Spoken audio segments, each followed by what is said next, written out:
વિદ્યાર્થી મિત્રો, Galaxy school of સાયન્સના ઓનલાઈન સેશનમાં ફરીથી આપ સૌનું હાર્દિક સ્વાગત છે.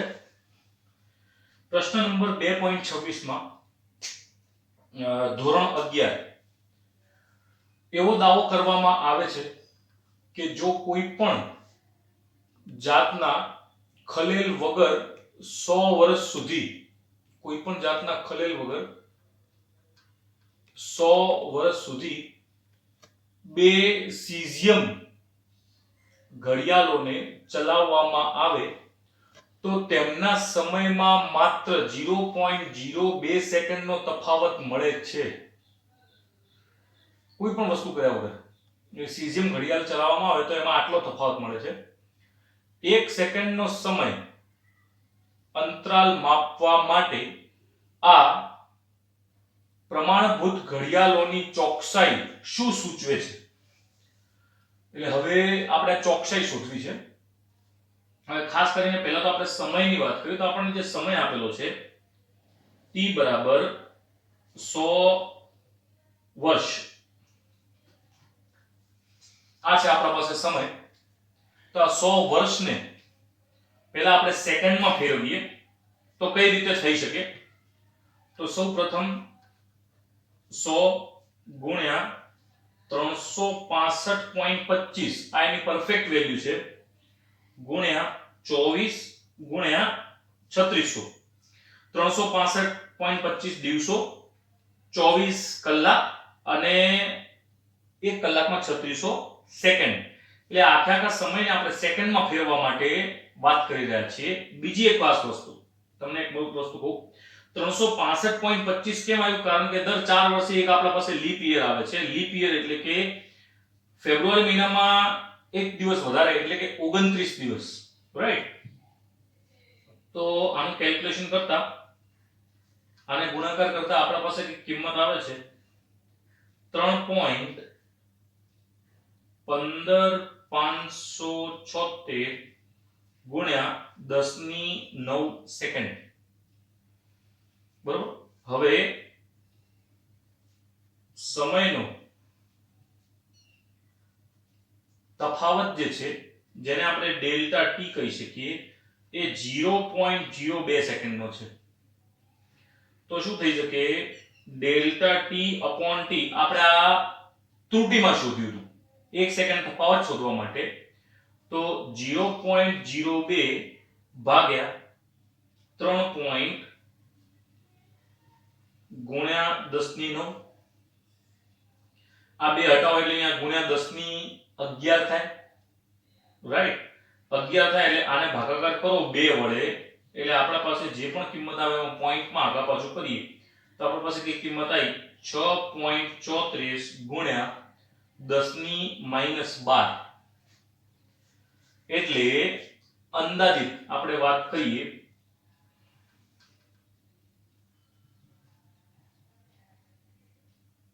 પ્રમાણિત સીઝિયમ ઘડિયાળ 1 સેકન્ડનો 10⁻12 થી 10⁻11 માં ભાગ જેટલી ચોકસાઈથી માપે છે. એટલે આટલા લેવલમાં થયું. તો આ તો માઈનસમાં છે તો સાથી આથી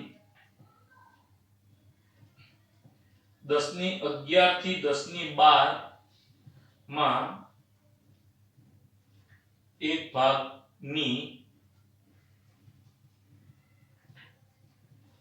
ચોકસાઈ છે એવું આપણે કહી શકીએ. ત્યારબાદ છે આપણા પાસે પ્રશ્ન નંબર 2.27. પ્રશ્ન નંબર 2.27 જે છે એ શું કહે છે કે એક સીઝિયમ પરમાણુની સરેરાશ દળ ઘનતા આપણા પાસે અંદાજિત કંઈક 2.5 એંગસ્ટ્રોમ જેટલું છે. એવોગેડ્રો અંક આપેલો છે. સીઝિયમ પરમાણુના દળની ઘનતાના આધારે આપણે કિંમતો જે છે એને શોધવાની છે. તો આ કઈ રીતે આપણે શોધી શકશું? આ બધી જ વસ્તુઓ આપણા પાસે આપેલી છે. તો સીઝિયમ ની સોરી સોડિયમ, તો સોડિયમ પરમાણુની પહેલા તો ત્રિજ્યા આપેલી છે, ધેટ ઇઝ r બરાબર 2.5 એંગસ્ટ્રોમ. 1 એંગસ્ટ્રોમ એટલે 10 ની માઈનસ 10, તો આ છે 2.5 એંગસ્ટ્રોમ એટલે 2.5 ગુણ્યા 10 ની માઈનસ 10 મીટર. હવે આપણા પાસે આ જે પણ સોડિયમનું પરમાણુનું કદ, સોડિયમ પરમાણુનું કદ that is v dash બરાબર 4/3 pi r cube થાય આટલું. તો આના આધારે આપણા પાસે આ જે કિંમતો મૂકીએ તો 4/3 into 3.14 into 2.5 into 10 raised to -10. હા મિત્રો, આપણે આને ટ્રાય કરીએ ડાયરેક્ટ સોલ્વ કરવાનો. તો એઝ પર તમને ખ્યાલ હશે 25 into 25 એટલે 625 into 3, એટલે 625 into 3 સોલ્વ કરવાનું. આ કેમ સોલ્વ કરાવું છું? કારણ કે તમને આમાં કામ આવે.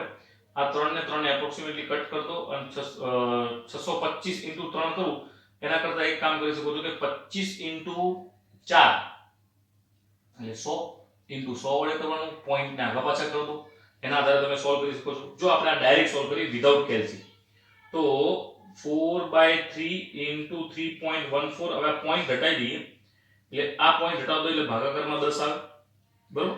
ભાગાકારમાં 10 થયા એટલે 25 ભાગાકારમાં 10 into 10 raised to -10 ક્યુબ. તો આને આપણે એપ્રોક્સિમેટલી 1 માની લઈએ. એપ્રોક્સિમેટલી વાત થાય છે મિત્રો. 4 into હવે આ થયું ભાગાકારમાં 10 એટલે આ છે ઉપર જાય તો 10 ની -1 એટલે આ થયું 25 ગુણ્યા 10 ની -11 નો ક્યુબ. 25 ગુણ્યા 25 ગુણ્યા 25 એટલે 25 ગુણ્યા 25 ગુણ્યા 25 ગુણ્યા 4 ગુણ્યા 10 ની -33, રાઈટ? તો આ તો થાય છે 625 અને આ થયું 100, આ થયું 10 ની -3 એટલે આને કેલ્ક્યુલેટ કરો તો 625 into 10 ની -33, આ 1 2 3 4 અહીંયા પોઈન્ટ મૂકો, અહીંયા નહીં એપ્રોક્સિમેટલી અહીંયા પોઈન્ટ મૂકો તો 62.5 ગુણ્યા 10 ની -30 આટલું થયું, રાઈટ? હવે આમાં આપણે આ કેલ્ક્યુલેટ કર્યું તો 62.5 આવ્યું અને આમાં જોઈએ છીએ તો 65.42 આવે છે. એનું કારણ 3.014 છે એટલે હવે જુઓ મિત્રો, ગમે ત્યારે આ ટાઈપનું આવે તો 3.014 ભાગ્યા 3, તો આને કેન્સલ કરો તો આ થયું 1, અહીંયા આવે પોઈન્ટ, આ થાય 12 એટલે આ થયું 0.4, રાઈટ? 1.04.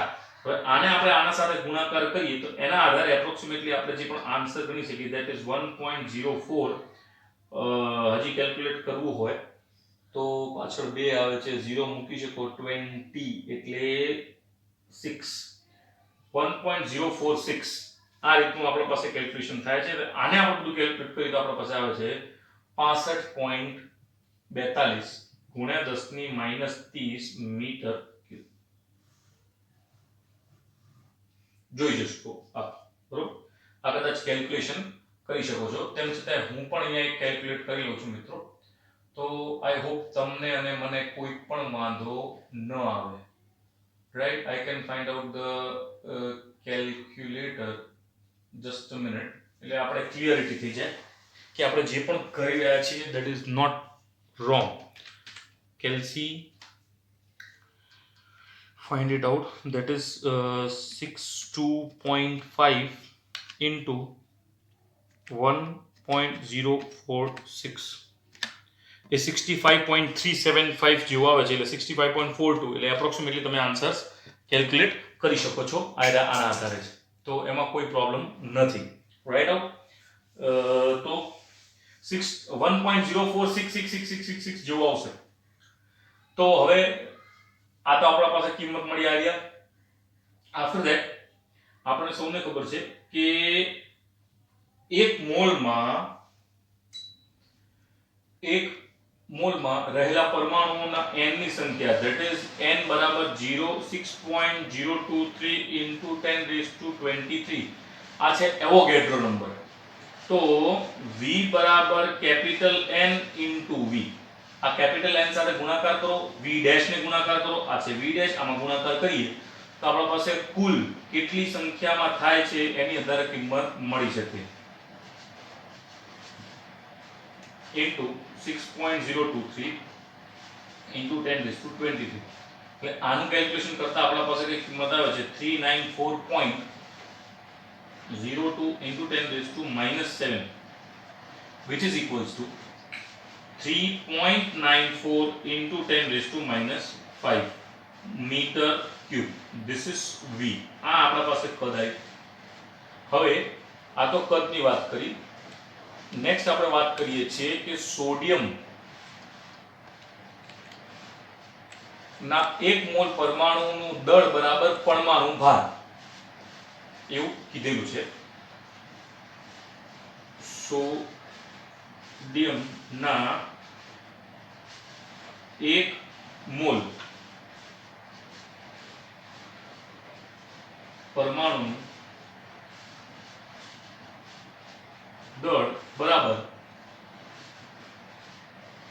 પરમાણુ ભાર. બરાબર. તો Sv નો m બરાબર 23 ગ્રામ છે. તો ગ્રામ ને આપણે કિલોગ્રામમાં ફેરવીએ તો 23 into 10⁻³ કિલોગ્રામ. તો હવે આપણે શોધવાનું છે ઘનતા. ઘનતા બરાબર m/v. m ની કિંમત 23 × 10⁻³ ભાગ્યા v ની કિંમત આપણી પાસે છે 3.94 × 10⁻5. એટલે આપણા પાસે એની ઘનતાની કિંમત આવે છે 584 કિલોગ્રામ પ્રતિ મીટર ક્યુબ. આ છે એપ્રોક્સિમેટલી વેલ્યુ. બરાબર. તો સ્ટીફ સ્વરૂપમાં સોડિયમની જે ઘનતા હોય છે એ હોય છે 970 કિલોગ્રામ પ્રતિ મીટર સ્ટીફ સ્વરૂપમાં. બરાબર. તો આ તો સોડિયમનું સામાન્ય પ્રમાણ હતું. તો સ્ટીફ સ્વરૂપમાં આર્યા જે કિંમત હોય છે તો આપણે શું કરશું, સ્ટીફ સ્વરૂપમાં આપેલી છે ને કિંમત, તો આ બંને વચ્ચે કેટલો તફાવત છે, આ બંને વચ્ચે જો આપણે તફાવત શોધવો હોય તો આ બંને વચ્ચેનો તફાવત શોધવા માટે મિત્રો રાઈટ, તો આનો તફાવત આપણે અહીંયા શોધીએ છીએ. તો જેની કિંમત આપણે એના ગુણોત્તરથી લઈ શકશું. આપણે એનું ગુણોત્તર લેવાનું છે, that is rho upon rho dash બરાબર 584 ભાગ્યા 970 બરાબર 0.6020, જેની કિંમત એપ્રોક્સિમેટલી 0.6 જેટલી લઈ શકીએ.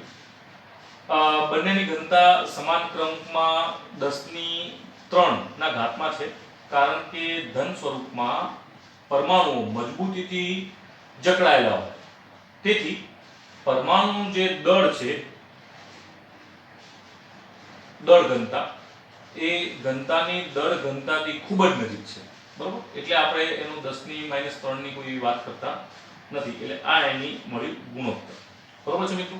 તો આ હતો પ્રશ્ન નંબર 2.27. ખૂબ જ સરસ પ્રશ્ન હતો, જેને આપ જોઈ શકો છો. ત્યારબાદ આપણે જોઈએ છે પ્રશ્ન નંબર 2.28. કદાચ મારા પ્રશ્નોમાં કંઈક ફેરફાર હશે. મારા પાસે જસ્ટ ક્વેશ્ચન્સ છે, તો સોરી મિત્રો, કદાચ કોઈ ફેરફાર હોય તો હું પ્રશ્ન વાંચી દઉં છું. એ પ્રશ્નના આધારે આપણે સોલ્વ કરશું. કંઈ પણ હોય તો આપ મને જણાવી શકો છો. આફ્ટર ધેટ લેઝર પ્રકાશનો અત્યંત તીવ્ર એકરંગી તથા એકદિશ કિરણપુંજનો સ્ત્રોત છે. લેઝરના આ ગુણાંકનો ઉપયોગ લાંબા અંતરોમાં માપન માટે કરવામાં આવે છે. લેઝર પ્રકાશીય સ્ત્રોત તરીકે ઉપયોગ કરીને પૃથ્વીની ચંદ્રનો અંતર ખૂબ જ સચોટતાપૂર્વક મપાઈ ચૂક્યું છે. લેઝર પ્રકાશીય પુંજ ચંદ્રની સપાટીથી પરાવર્તત પામી 2.56 સેકન્ડમાં પાછો આવે છે. પૃથ્વીની પરત ચંદ્રની કક્ષા લ્યુનર ઓર્બિટ્સ ની ત્રિજ્યા કેટલી હશે? હવે આપણા પાસે આ જે પણ પ્રશ્ન છે એ પ્રશ્નની વાત કરીએ તો એમાં સમય જે છે એ આપેલો છે 2.56 સેકન્ડ મિત્રો. હવે લેઝર જે છે એ માનો કે આ છે ચંદ્ર અને અહીંયા છે પૃથ્વી. અહીંયાથી આપણે લેઝર ટેકનિક આપી અને આટલામાં પાછું ભર્યું. એટલે આ જે સમય થાય છે આ સમય 2.56 સેકન્ડ છે. એટલે અહીંથી આમ જાય ને પાછું જાય તો એક જ વખતે જવાનો સમય જે છે that is t બરાબર capital T by 2.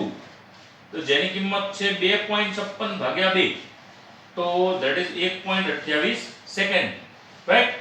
Laser beam થી બમણી ઝડપથી ને આ કિંમતની બધી વાત કરી તો c ની કિંમત છે. c એટલે શૂન્ય અવકાશમાં પ્રકાશનો વેગ. એટલે અહીંથી જે પ્રકાશ જે શૂન્ય અવકાશમાં જાય છે તેની કિંમત છે 3 × 10⁸ મીટર પ્રતિ સેકન્ડ. તો પૃથ્વીથી ચંદ્રનું અંતર તો વેગ બરાબર અંતર ભાગ્યા સમય. તો અંતર બરાબર વેગ ઇન્ટુ સમય. તો વેગની કિંમત 3 × 10⁸ અને સમયની કિંમત 1.28. એટલે આના આધારે આપણા પાસે કિંમત થાય છે 3.84 × 10⁸ મીટર અને આને કિલોમીટરમાં ફેરવીએ તો 3.84 × 10⁵ કિલોમીટર. બરોબર મિત્રો. તો આ હતું અંતર પૃથ્વીની આસપાસની લુનર કક્ષાએ ભ્રમણ કરતા તેમની ત્રિજ્યા. લ્યુનર એટલે આમ એટલે આ ત્રિજ્યા થઈ આ એની કિંમત 3.84 × 10⁵ કિલોમીટર છે. બરોબર છે મિત્રો. આ હતા આજના લેક્ચરના પ્રશ્નો. નેક્સ્ટ આપણે મળીશું. ત્યાં સુધી તૈયારી કરતા રહો, ખૂબ ખુશ રહો, સ્વસ્થ રહો. Thank you.